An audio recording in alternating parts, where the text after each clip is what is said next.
आमे आजी କିଛି ପଶୁ ପକ୍ଷୀ ବିଷୟରେ ଜାଣିବା। ଠିକ ଅଛି ରଖି ଆଣେ ଦେଖ ଦେଖ ଜାଣିବା। ଠିକ ଅଛି ହଉଛି ଏଟା କଣ?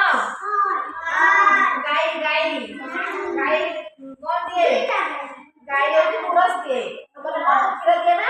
ବସ ବସ ବସ ବସ ବସ ଅଛି ଗାଈ କ୍ଷୀର ଦିଏ। କ୍ଷୀର ପିଉଛ? କ୍ଷୀର ପିଉଛ? କ୍ଷୀର ପିଉଛ? ଯା ହଉ ବଢିଆ। କ୍ଷୀର ସମସ୍ତେ ପିଉଛନ୍ତି ଭଲ। ତାକୁ କଣ ଖାଇବାକୁ ଦଉଛ କହିଲେ ଦେଖି ଗାଈକୁ? ଘାସ ଦଉଛ? ଆଉ ଘାସ ତୋରଣୀ ପାଣି ଏଇ ସବୁ ବିସ୍କୁଟ ଦଉଛ? ଗାଈ ବିସ୍କୁଟ ଖାଏ? ଏ ବାବା ମୁଁ ତ ପ୍ରଥମ ଥର ଶୁଣିନି।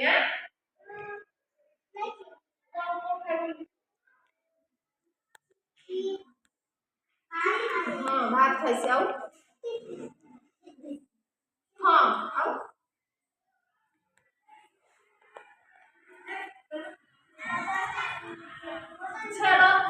ରାତି ଘାସ ଖାଏ ତୋରାଣୀ ଯୋଉ ତମେ ତୋରାଣୀ ସବୁ ନାଇଁ ନା ଭାତ ପନିପରିବା ପନିପରିବା ଖାଏ କି ନାଇଁ?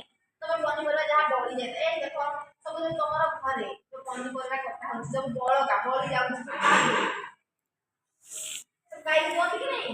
ଗାଈ ବଳଦ ଥିଲେ ଦିଅନ୍ତି କି ନାଇଁ? ହଁ ସେଇଟାକୁ ଦେଲେ ଖାଦ୍ୟ ଦେଲେ ହିଁ କ୍ଷୀର ଦବ ସେ। ବୁଝିପାରୁଛ ତ? ଆଉ ଏଇଟା କଣ? ଏ ବସ ଏଇଟା କଣ? ବଳଦ। ବଳଦ କଣ ହୁଏ? ବଳଦ ହଉଛି ହଳ କରେ ବିଲରେ। ହଁ କି ନାଇଁ? ବଳଦ କ୍ଷୀର ଦିଏ? ବଳଦ କ୍ଷୀର ଦିଏନି ଗାଈ କ୍ଷୀର ଦିଏ। ହେଲା ଇଏ ହଉଛି ଖାଲି ବଳଦ ମାନେ ଆମ ବିଲ ଥାଏ କ୍ଷେତରେ ଚାଷ କରା ହୁଏ ମାନେ ହଳ ହଳ ହେଲା।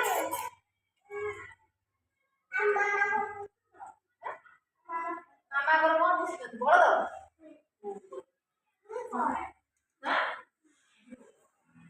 ହେଲା ଆଉ ଏଇଟା କଣ? ମଇଁଷି। ଦେଖିଛ? ମଇଁଷି ଦେଖିଛ? କାହା ଘର ମଇଁଷି? ବସ ବସ କାହା ଘର ମଇଁଷି ଅଛି? ମାମା ଘରେ। ଦେଖିଛ? ଏଇଟା କଣ?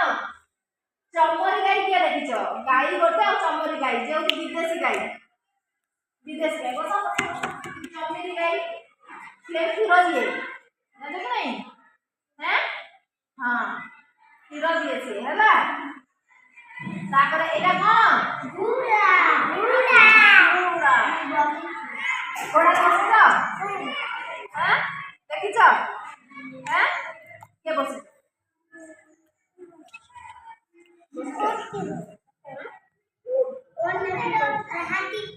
ହାତୀରେ ବି ବସିଛ? ଯା ବଢିଆ। ଘୋଡ଼ାରେ ବି ବସିଛ ତାହେଲେ ନା? ହଁ ବଢିଆ ବଢିଆ। ଆଉ ଏଇଟା କଣ? ଏଇଟା କଣ? ଗଧରେ ବସିଛ କିଏ? ନା ଦେଖିଛ କିଏ?